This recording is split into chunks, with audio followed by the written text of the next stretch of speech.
वक्रतुंड महाकाय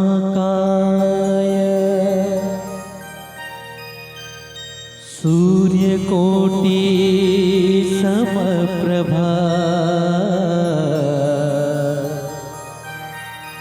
निर्विघ्नं कुरु मे देव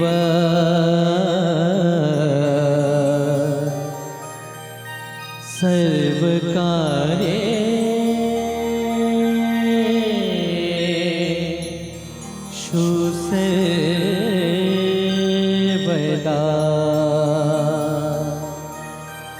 सर्वकार्येषु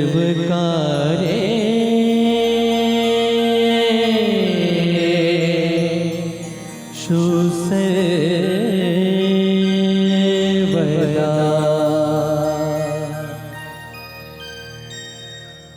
नमस्ते विद्यार्थी मित्रों, मैं सरिता मैडम प्रणव सेवा संस्था में आपका स्वागत करती हूँ। विद्यार्थी मित्रों, आज हम कक्षा 8 में विषय हिंदी पाठ 9 ममता का पठन करेंगे और समझेंगे। विद्यार्थी मित्रों, ममता कहानी का मुख्य पात्र है। तो हम पहले इसके लेखक है जयशंकर प्रसाद। तो पहले हम लेखक का परिचय प्राप्त कर लेते हैं। जयशंकर प्रसाद का जन्म 30/1/1879 में वाराणसी में हुआ। प्रसाद जी मूलतः कवि हैं। उन्होंने नाटक, कहानियां, निबंध और उपन्यास भी लिखे। उनकी रचनाओं में मुख्य रूप से भारत की ऐतिहासिक संस्कृति की झलक मिलती है। उनके प्रमुख नाटक है चंद्रगुप्त, स्कंदगुप्त, ध्रुवस्वामिनी। कामायनी उनका सुप्रसिद्ध महाकाव्य है। उनका निर्धन 14/1/1937 में हुआ। जयशंकर प्रसाद द्वारा रचित इस कहानी की नायिका ममता है। विद्यार्थी मित्रों, इस कहानी की नायिका ममता है। ममता विधवा है। रोहतास दुर्ग के मंत्री चूड़ामणि अपनी इस एकमात्र स्नेहपालिता पुत्री के दुख से अत्यंत दुखी हैं। वे उसका भविष्य सुरक्षित करने का प्रयास करते हैं, किंतु पिता द्वारा भिजवाए स्वर्ण उपहारों को ममता लौटा देती है। डोलियों में छिपकर बैठे पठान सैनिकों ने अगले ही दिन दुर्ग पर अधिकार कर लिया। चूड़ामणि वहीं मारे गए, किंतु ममता वहां से सुरक्षित काशी के उत्तर में स्थित एक विहार में जा पहुंची और वहीं रहने लगी। लंबा समय बीत गया। अपनी झोपड़ी में बैठी ममता दीप के आलोक में पाठ कर रही थी कि एक भीषण और हताश आकृति ने आश्रय मांगा। संकोच पूर्वक ममता ने अतिथि धर्म का पालन करते हुए उस पथिक को आश्रय दिया। वह पथिक कोई और नहीं, हुमायूं था, जिसने सुबह होने पर अपने एक सैनिक मिर्जा को इस वृद्धा की टूटी झोपड़ी बनवाने का आदेश दिया। ममता अब 17 वर्ष की हो चली थी। अचानक उसे एक अश्वारोही की आवाज सुनाई दी, जो उसकी झोपड़ी के बारे में पता पूछ रहा था। ममता उस मुगल अश्वारोही को वह स्थान सौंपकर अनंत यात्रा के लिए चली गई। उस स्थान पर एक आकर्षक मंदिर बना, जिसके शिलालेख पर 7 देश के नरेश, हुमायूं और उनके पुत्र अकबर का नाम तो था, किंतु ममता का कहीं जिक्र तक न था। विद्यार्थी मित्रों, अब हम पाठ का पठन करेंगे और समझेंगे। रोहतास दुर्ग के प्रकोष्ठ में बैठी हुई युवती ममता शोण के तीक्ष्ण गंभीर प्रवाह को देख रही थी। मन में वेदना, मस्तक में आंधी, आंखों में पानी की बरसात लिए वह विकल थी। रोहतास दुर्ग, दुर्ग यानी किला, प्रकोष्ठ यानी भवन के फाटक का पास वाला कमरा, शोण यानी नदी का नाम है, तीक्ष्ण यानी तेज, प्रवाह यानी बहाव, वेदना यानी पीड़ा, विकल यानी बेचैन। तो रोहतास दुर्ग के प्रकोष्ठ में यानी के कमरे में बैठी युवती ममता सोन नदी के तेज प्रवाहों में खोई हुई थी और उसकी मन में पीड़ा थी। मस्तक में आंधी चल रही थी और आंखों में पानी बरस रहा था, यानी वो रो रही थी और बेचैन थी। वह रोहतास दुर्ग के मंत्री चूड़ामणि की एकमात्र दुहिता थी। दुहिता यानी पुत्री। उसके लिए कोई अभाव होना असंभव था, परंतु वह विधवा थी। उसकी विडंबना का अंत कहाँ था। विद्यार्थी मित्रों, वह मंत्री की बेटी थी, इसलिए उसके लिए किसी भी प्रकार किसी भी वस्तु का अभाव होना असंभव था। लेकिन वह विधवा थी, यही उसकी सबसे बड़ी मुश्किल या उलझन थी। चूड़ामणि ने चुपचाप उस प्रकोष्ठ में प्रवेश किया। प्रकोष्ठ यानी कमरे में, ममता के कमरे में जाता है। श्रवण के प्रवाह और उसके कलनाद में ममता अपना जीवन मिलाने में बेसुध थी। कलनाद यानी नदी के पानी का आवाज, बेसुध यानी बेखबर के चूड़ामणि चुपचाप उसके कमरे में जाता है। सोन के यानी के नदी के प्रवाह में और उसके पानी के आवाज में ममता का अपना जीवन को मिलाने में बेखबर थी। पिता का आना न जान सकी। चूड़ामणि व्यथित हो उठे। व्यथित यानी चिंतित। स्नेह पालिता पुत्री के लिए क्या करे, यह स्थिर न कर सकते थे। लौटकर बाहर चले गए और वापस लौटकर कमरे से बाहर निकल आते हैं। ऐसा प्राय होता, प्राय यानी बारंबार होता। परंतु आज मंत्री के मन में बड़ी दुश्चिंता थी, यानी बहुत चिंता थी। पैर सीधे न पड़ते थे, वह लड़खड़ा रहे थे। एक पहर बीत जाने पर वे फिर ममता के पास आए। एक पहर, विद्यार्थी मित्रों, 24 घंटों में चार पहर होता है, सुबह, दोपहर, शाम और रात। इसमें से जो पहला पहर है यानी सुबह का वक्त बीत जाता है और फिर वह ममता के पास फिर आते हैं। उस समय उसके पीछे 10 सेवक चांदी के बड़े थालों में कुछ लिए खड़े थे। कितने ही मनुष्य के पद शब्द सुन ममता ने घूमकर देखा। पद यानी के पैरों की आवाज के कितने ही मनुष्य के पैरों की आवाज सुनकर ममता ने घूमकर देखा। मंत्री ने सब थालों को रखने का संकेत दिया। संकेत यानी आदेश। अनुचर थाल रखकर चले गए। अनुचर यानी सेवक। ममता ने पूछा, यह क्या है पिताजी? ममता पूछती है कि यह क्या है पिताजी? तेरे लिए बेटी उपहार है। उपहार यानी भेंट। कहकर चूड़ामणि ने आवरण उलट दिया। कहकर चूड़ामणि जो थालों पर कपड़ा पड़ा था उसे खोल देता है। स्वर्ण का पीलापन उस सुनहरी संध्या में विकीर्ण होने लगा। ममता चौंक उठी। इतना स्वर्ण यह कहाँ से आया? विकीर्ण यानी फैल जाना के सोने का पीलापन है वह सुनहरी संध्या में फैलने लगा। ममता चौंक उठती है और कहती है कि इतना सोना यह कहाँ से आया, ऐसा चूड़ामणि से पूछती है। तब चूड़ामणि कहते हैं, चुप रहो ममता, यह तुम्हारे लिए है। तो क्या आपने शत्रु का उत्कोच स्वीकार कर लिया? उत्कोच यानी रिश्वत। क्या कहते हैं, क्या कहती है ममता कि क्या आपने शत्रु की रिश्वत है वह स्वीकार कर ली? पिताजी यह अनर्थ है, अर्थ नहीं। ये क्या कहती है कि यह सही नहीं है, यह गलत बात है। लौटा दीजिए पिताजी। हम लोग ब्राह्मण हैं, इतना सोना लेकर क्या करेंगे? इस पतनमुख प्राचीन सामंत वंश का अंत समीप है बेटी। वंश यानी कुटुंब, समीप यानी नजदीक। क्या कहती है कि पतन उन्मुख यानी कि जिसका पतन होने वाला हो, प्राचीन सामंत कुल का अंत है वह नजदीक है बेटी, ऐसा चूड़ामणि कहते हैं। किसी भी दिन शेरशाह रोहतास दुर्ग पर अधिकार कर सकता है। उस दिन मंत्रित्व न रहेगा, तब के लिए बेटी, जब मेरा मंत्री पद नहीं रहेगा तब के लिए है, ऐसा कहता है। हे भगवान, विपद के लिए इतना आयोजन, आपत्ति के लिए इतना आयोजन, परम पिता की इच्छा के विरुद्ध इतना साहस, साहस यानी हिम्मत के ईश्वर की इच्छा के विरुद्ध इतनी हिम्मत। पिताजी क्या भीख न मिलेगी? क्या कहती है कि ममता कि क्या पिताजी हमें भीख भी नहीं मिल सकती? क्या कोई हमें 2 मुट्ठी अन्न न देगा? यह असंभव है।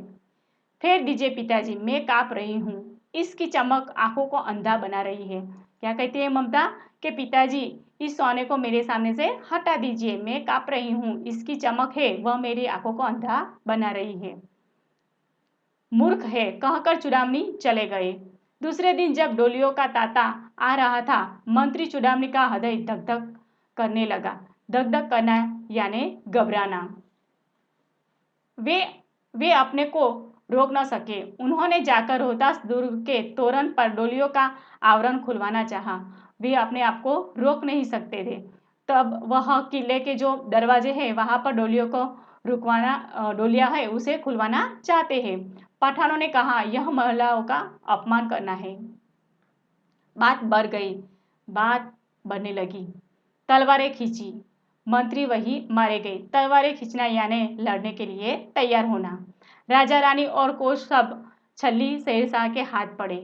निकल गई ममता। राजा रानी सब शेरशाह के हाथ छल्ली हो जाते हैं और कोष का जो खजाना है वह भी शेरशाह के हाथ लग जाता है। वहां से ममता निकल जाती है। डोली में भरे हुए पठान सैनिक दुर्ग भर में फैल गए, परंतु ममता न मिली। डोली में जो आए हुए थे पठान सैनिक वह सब दुर्ग सारे किले में फैल जाते हैं, लेकिन ममता कहीं भी नहीं मिलती।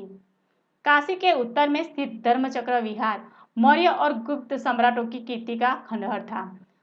खंडित शिखरों वाले भवन, तूर्ण गुल्मों से ढके हुए प्राचीन और ईंटों के ढेर में बिखरी हुई भारतीय शिल्प की विभूति ग्रीष्म की चंद्रिका में स्वयं को शीतल कर रही थी। तुलमुंग यानी हरा हरा घासों की झाड़ या समूह, और विभूति यानी धरोहर।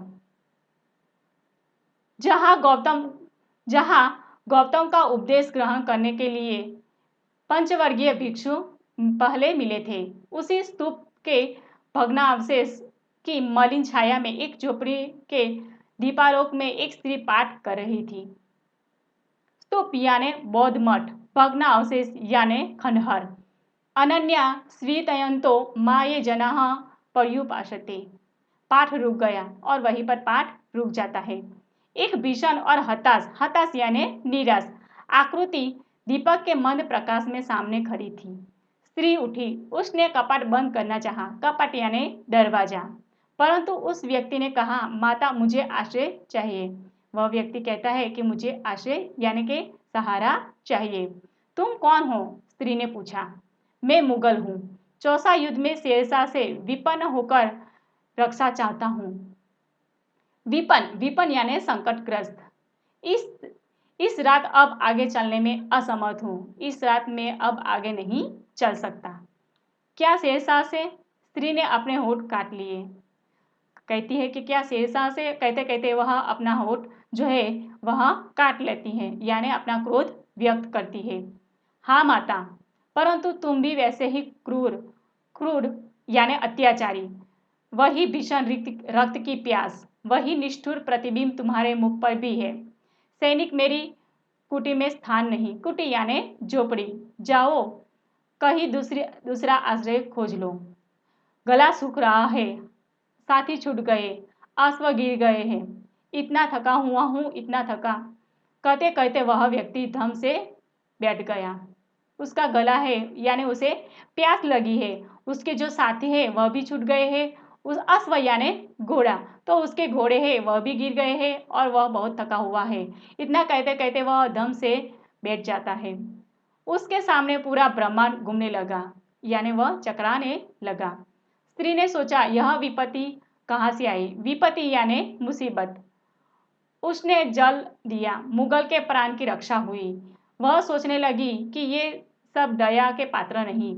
मेरे पिता का वध करने वाले अताताई यानी अत्याचारी ध्रुना से उसका मन विरक्त हो गया।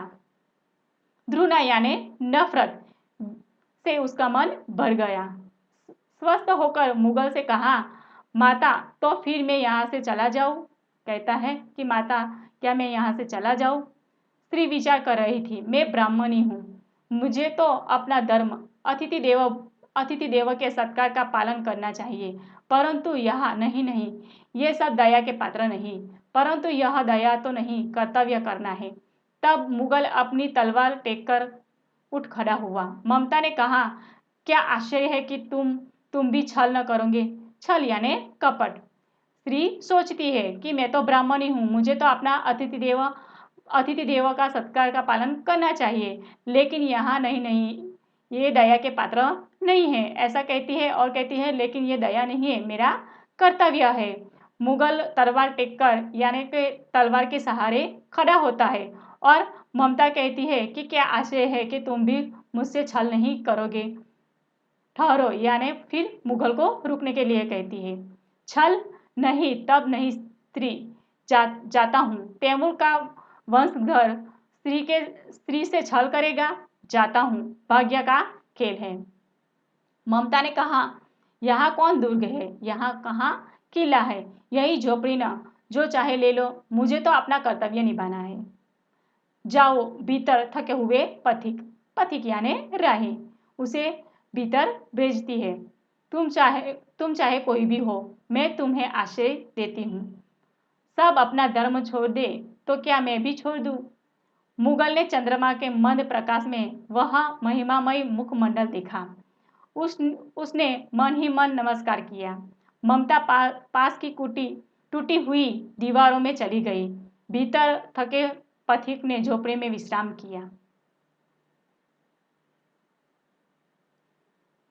प्रभात में खंडहर की संधि से ममता ने देखा सैकड़ों अश्वारोही उस प्रांत में घूम रहे हैं। अश्वारोही यानी घोड़े सवार, प्रांत यानी प्रदेश में के सुबह खंडहर की संधि में ममता ने देखा कि घोड़े सवार सैकड़ों यानी बहुत सारे घोड़े सवार है, वह उस प्रदेश में घूम रहे हैं। वह अपनी मूर्खता पर स्वयं को कोसने लगी। एकाएक झोपड़ी से निकलकर उस पथिक ने कहा, मीजा, मैं यहाँ हूँ। शब्द सुनते ही प्रसन्नता की चित्कार ध्वनि से वह प्रांत गूंज उठा। ममता अधिक भयभीत हुई। पथिक ने कहा, वह स्त्री कहाँ है? उसे खोज निकालो। ममता छिपने के लिए अधिक सचेत हुई। वह मृगदाव में चली गई। मृगदाव यानी शिकारियों से बचने के लिए मृगों का वन। दिन भर उसमें से न निकली। संध्या हो गई, वे लोग जाने लगे। ममता ने सुना पथिक घोड़े पर सवार होते हुए कह रहा था, मिर्जा, उस स्त्री को मैं कुछ न दे सका, उसका घर बनवा देना, क्योंकि मैंने विपत्ति यानी मुश्किल में यहाँ विश्राम पाया। यह स्थान भूलना मत। इसके बाद वे वहां से चले गए। जोसा के मुगल पठान युद्ध को बहुत दिन बीत गए। ममता अब 17 वर्ष की वृद्धा है। एक दिन वह अपनी झोपड़ी में पड़ी थी। शीतकाल का प्रभाव था। शीतकाल यानी ठंड का समय। उसका जीर्ण कंकाल खांसी से गूंज रहा था। जीर्ण यानी जंजर, कंकाल यानी शरीर, वह खांसी से गूंज रहा था। ममता की सेवा के लिए गांव की 2-3 स्त्रियां घेर कर बैठी थी, क्योंकि ममता आजीवन सबके सुख दुख में सहभागिनी रही थी। ममता ने जल पानी चाहा। एक स्त्री ने सीपी से जल पिलाया। सहसा एक अश्वारोही उसी झोपड़ी के द्वार पर दिखाई पड़ा। सहसा यानी अचानक, द्वार यानी दरवाजे पर। वह अपनी धुन में कहने लगा, मिर्जा ने जो चित्र बनाकर दिया वह तो इसी जगह का होना चाहिए। वह बुढ़िया मर गई होगी। अब किससे पूछूं कि एक दिन शहंशाह हुमायूं किस छप्पर के नीचे बैठे थे। छप्पर यानी झोपड़ी के नीचे बैठे थे। यह घटना भी तो 37 साल वर्ष के ऊपर की है। ममता ने अपने विकल कानों से सुना। उसने पास की स्त्री से कहा, उसे बुलाओ। अश्वारोही पास आया। ममता ने रुक कर कहा, मैं नहीं जानती कि वह शहंशाह था या साधारण मुगल, पर एक दिन इस झोपड़ी के नीचे वह रहा था। मैंने सुना था कि वह मेरा घर बनवाने की आज्ञा दे चुका था। भगवान ने सुन लिया। आज मैं इसे छोड़े जाती हूँ। अब तुम इसका मकान बनाओ या महल, मैं अपने चिर विश्राम गृह में जाती हूँ। चिर विश्राम गृह यानी स्वर्ग। बुढ़िया के प्राण पंखेरु उड़ गए, यानी बुढ़िया यानी कि ममता मर गई। वह अश्वारोही अवाक खड़ा रह गया। अवाक यानी बेबाक। वहां एक अष्टकोण मंदिर बना और उस पर शिलालेख लगाया गया। सातों देश के नरेश हुमायूं ने एक दिन यहाँ विश्राम किया था। उनके पुत्र अकबर ने उनकी स्मृति यानी याद में यहाँ विशाल गगनचुंबी मंदिर बनवाया, पर उसमें ममता का कहीं नाम न था। विद्यार्थी मित्रों, हमारा यह पाठ यहीं पर खत्म होता है। अगले पाठ का पठन हम अगले वीडियो में करेंगे। नमस्कार, आभार।